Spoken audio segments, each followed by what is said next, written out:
रामकृष्ण हरी. श्री स्वामी समर्थ. मित्रांनो, महिलांचा सर्वात आवडता आणि विशेष असा सण म्हणजे मकर संक्रांत.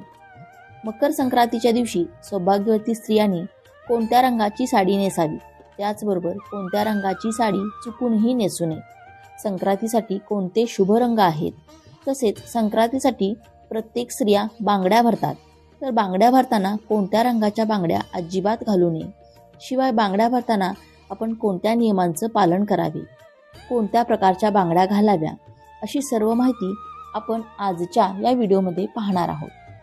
पण व्हिडिओमध्ये पुढे जाण्याआधी माझी तुम्हाला विनंती आहे की कृपया चॅनेलवरती नवीन असाल तर सबस्क्राईब करा आणि व्हिडिओला एक लाईक करून कमेंटमध्ये ओम सूर्याय नमः नक्की लिहा. यावर्षी म्हणजे 2025मध्ये मकर संक्रांत 14 जानेवारी 2025 रोजी मंगळवारी आलेली आहे.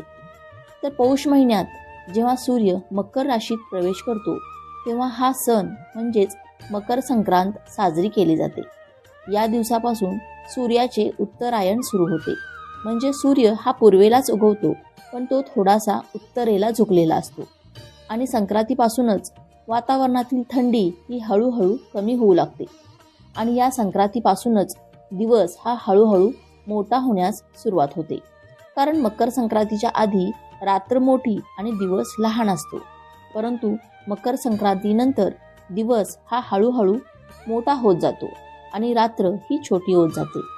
तसेच मकर संक्रांतीला स्नान, दान, देवाचे दर्शन, तप याला विशेष महत्त्व आहे. या दिवशी पवित्र नद्यांमध्ये स्नान करण्यास खूप महत्त्व असतं.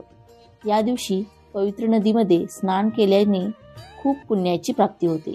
तसेच या दिवशी दान केल्याने सर्व प्रकारच्या मनोकामना पूर्ण होतात. तसेच सूर्यदेवाचा आशीर्वादही प्राप्त होतो. आणि विशेष म्हणजे मकर संक्रांतीचा सण हा नात्यातील गोडवा वाढवण्यासाठी खूप महत्त्वाचा मानला जातो. कारण या दिवशी सर्वजण तिळगुळ देऊन आनंद व्यक्त करतात. तर अशा प्रकारे मकर संक्रांत सणाचे खूप महत्त्व आहे.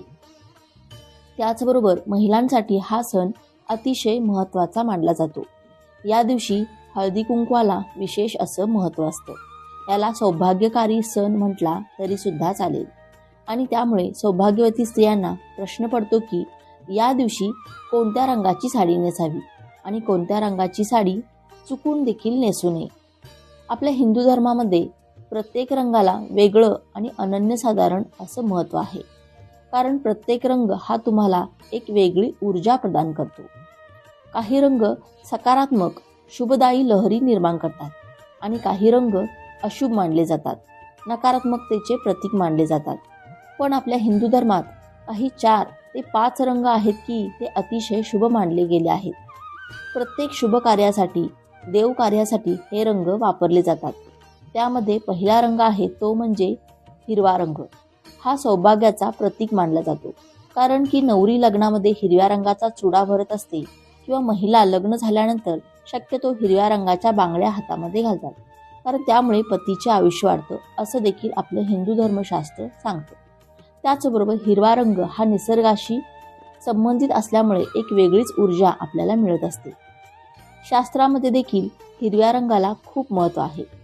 ताणतणावाच्या प्रसंगी हिरव्यागार निसर्गाकडे काही वेळ मनसोक्त पाहिल्याने मन शांत होते. त्यामुळे हिरव्या रंगाचे महत्त्व खूप मोठे आहे. आपण देवीची ओटी भरताना सुद्धा हिरव्या रंगाचा ब्लाऊज पीस किंवा हिरव्या रंगाची साडी घेतो. त्यावरूनच हिरवा रंग हा किती महत्त्वाचा आहे हे आपल्याला समजतं. त्यामुळे तुम्हाला जमलं तर तुम्ही मकर संक्रांतीला हिरव्या रंगाची साडी अवश्य परिधान करू शकता. त्याचबरोबर आपल्या हिंदू धर्मामध्ये लाल रंगसुद्धा खूप शुभ मानला जातो. कारण की आपण आपल्या देवघरामध्ये रोज पूजा करताना किंवा कोणतीही पूजा मांडताना आपण लाल रंगाचे वस्त्र अंथरतो. लाल रंग हा सर्व देवांना, त्याचबरोबर माता लक्ष्मीचा सुद्धा आवडता रंग आहे. त्याचबरोबर आपल्या सौभाग्यामध्ये सर्वात महत्त्वाची वस्तू म्हणजे कुंकू. हे सुद्धा लाल रंगाचं असतं. कारण सौभाग्यामध्ये सर्वात महत्त्वाची गोष्ट म्हणजे हळदी कुंकू. त्यामध्ये कुंकवाचा रंग हा लाल असतो. त्यामुळे लाल रंगाचे महत्त्व हे खूप मोठे आहे. हा रंग उत्साह, सौभाग्य, उमंग, ध्येय आणि नवीन ऊर्जा प्रदान करणारा मानला जातो. त्यामुळे शक्य असेल तर तुम्ही मकर संक्रांतीला लाल रंगाची साडी सुद्धा परिधान करू शकता. त्याचबरोबर तुम्ही केशरी रंगाची साडी सुद्धा नेसू शकता, कारण केशरी रंग हा नवीन उत्साह, चेतनेचे, ध्येयाचे प्रतीक मानला जातो. केशरी रंग हा त्यामध्ये ज्ञान, शुद्धता आणि सेवेचे देखील प्रतीक मानले जाते. छत्रपती शिवाजी महाराजांच्या सेनेचा ध्वज, राम, कृष्ण आणि अर्जुन यांच्या रथाचे ध्वज हे केशरी रंगाचे होते, कारण केशरी रंग हा शौर्य, बलिदान आणि वीरता यांचे प्रतीक आहे. तसेच केशरी रंग हा दैवी शक्तीचे प्रतिनिधित्व करतो. या रंगातून सकारात्मक ऊर्जा प्रवाहित होत असते. त्यामुळे केशरी रंगाची साडी घातल्याने सुद्धा स्त्रीला एक नवीन प्रकारची ऊर्जा मिळत असते. त्यानंतरचा रंग येतो तो म्हणजे पिवळा रंग. आपल्या हिंदू धर्मामध्ये पिवळ्या रंगाच्या कपड्यांना पितांबर असं देखील म्हटलं जातं. कोणत्याही प्रकारच्या मांगलिक कार्यामध्ये पिवळा रंग जास्त प्रमाणात वापरला जातो. तसेच सर्व प्रकारच्या पूजेमध्ये सुद्धा पिवळा रंग हा खूप शुभ मानला जातो. पिवळा रंग हा सूर्यदेव, मंगळ आणि बृहस्पती यासारख्या ग्रहाचे प्रतिनिधित्व करतो. पिवळा रंग हा भगवान विष्णूंचा अत्यंत प्रिय रंग आहे. त्यामुळे पिवळ्या रंगाचे वस्त्र परिधान केल्याने आपला गुरुग्रह हा मजबूत होतो आणि भगवान विष्णूंचा आशीर्वाद ही आपल्याला प्राप्त होतो. तसेच सौभाग्यातील दुसरी सर्वात महत्त्वाची गोष्ट म्हणजे हळद. हळदीला जेवढं महत्त्व आपल्या हिंदू धर्मामध्ये आहे तेवढंच महत्त्व आपल्या पिवळ्या रंगाला सुद्धा आहे. त्यानंतर सर्व महिला वर्ग यांच्या आवडीचा रंग म्हणजे गुलाबी. जवळपास प्रत्येक स्त्रीला गुलाबी रंग हा आवडतो. गुलाबी रंग हा प्रेमाचा रंग मानला जातो. तसेच हा रंग आनंदाचे प्रतीक सुद्धा मानला जातो. गुलाबी रंग हा नेहमी स्त्रियांना आकर्षित करतो. गुलाबी रंगाचे कपडे परिधान केल्यामुळे आपलं मन सुद्धा खूप प्रसन्न होतं आणि वेगळीच एनर्जी आपल्याला मिळत असते. आणि गुलाबी रंगामुळे सुख, समाधान येतं आणि मन सुद्धा शांत राहतं. त्यामुळे गुलाबी रंगाचे वेगळे असे महत्त्व आहे. त्यामुळे तुम्ही गुलाबी रंगाची साडी सुद्धा नेसू शकता. आतापर्यंत आपण हे जे काही रंग पाहिले ते सर्व शुभ रंग आहेत आणि संक्रांतीच्या दिवशी या रंगाचे कपडे परिधान केल्यामुळे असे रंग बाहेरची उष्णता शोषून घेतात आणि आपले शरीर उबदार ठेवतात आणि त्यामुळे शक्यतो या रंगाचे कपडे, साडी परिधान करावेत. त्याचबरोबर थंडीपासून संरक्षण व्हावे म्हणून या दिवशी गडद रंगाचे कपडे सुद्धा घातले जातात. त्याचबरोबर तुम्ही चिंतामणी कलर, राणी कलर, पोपटी कलर अशा रंगाच्या साड्या सुद्धा नेसू शकता. या सर्व रंगाच्या साड्या तुम्ही नेसू शकता. आता प्रश्न पडला असेल की या दिवशी कोणत्या रंगाची साडी नेसायची नाही. तर आपल्या हिंदू परंपरेनुसार संक्रांती देवीने ज्या रंगाचे वस्त्र परिधान केले आहे तर त्या रंगाची साडी किंवा त्या रंगाचे वस्त्र आपल्याला परिधान करायचे नाही. अशी पद्धत पूर्वीपासून चालत आलेली आहे. ती संक्रांत जवळ आली की सर्व महिलांची चर्चा असते की यंदा संक्रांत कोणत्या रंगावर आली आहे, कारण आपण तो रंग पूर्णपणे वर्ज्य करत असतो. यावर्षी म्हणजे 2025 मध्ये संक्रांत ही पिवळ्या रंगावर आलेली आहे. त्यामुळे यावर्षी संक्रांतीला पिवळ्या रंगाची साडी वर्ज्य मानली आहे. म्हणजे पिवळ्या रंगाची साडी चुकून सुद्धा नेसायची नाही.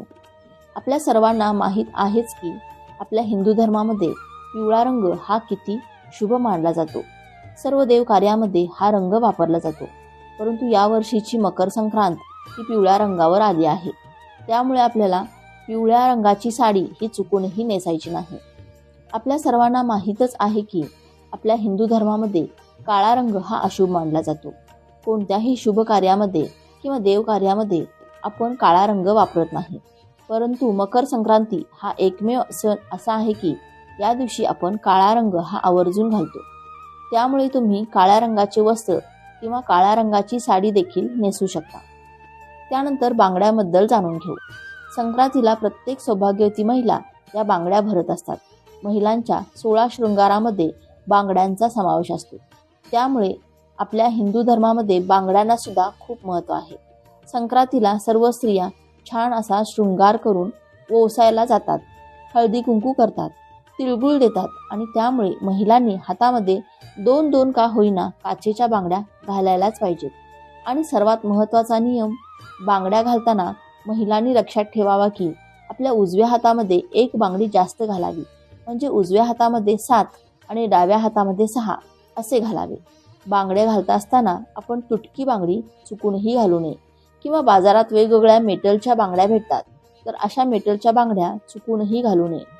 बऱ्याच महिला या रंगीबेरंगी प्लास्टिकच्या किंवा मेटलच्या बांगड्या जास्त प्रमाणात वापरतात, परंतु अशा सणाच्या वेळी आपण मेटलच्या किंवा प्लास्टिकच्या बांगड्या चुकूनही घालू नये. या दिवशी तुम्ही सोन्याच्या किंवा काचेच्या बांगड्या जास्त प्रमाणामध्ये घालण्याचा प्रयत्न करावा. त्याचबरोबर संक्रांतीच्या वेळी सर्वात जास्त महत्त्व लाखेच्या बांगडीला असतं. या दिवशी आवर्जून लाखेची एक का होईना बांगडी अवश्य घालावी. संक्रांतीच्या वेळी सर्व सौभाग्यवती स्त्रिया लाखेच्या बांगड्या किंवा याला लाखेचा चुडा असं देखील म्हटलं जातं, तर हा लाखेचा चुडा अवश्य घालतात. हा लाखेचा चुडा जास्त वेळ टिकत नाही. तो फक्त 1 दिवसासाठी घातला जातो आणि 1 दिवसच हातामध्ये टिकतो. पण लाखेच्या चुड्याला संक्रांतीच्या दिवशी अनन्यसाधारण असे महत्त्व आहे. जर तुम्हाला हा माहितीपूर्ण व्हिडिओ उपयुक्त वाटला असेल तर व्हिडिओला एक लाईक नक्की करा आणि चॅनेलला सबस्क्राईब करून आम्हाला प्रोत्साहित करा. तसेच हा व्हिडिओ संपूर्ण पाहिल्याबद्दल आपणा सर्वांचे मनापासून आभार. धन्यवाद. श्री स्वामी समर्थ. रामकृष्ण हरी. जय श्रीराम. जय श्री कृष्ण. जय माता लक्ष्मी.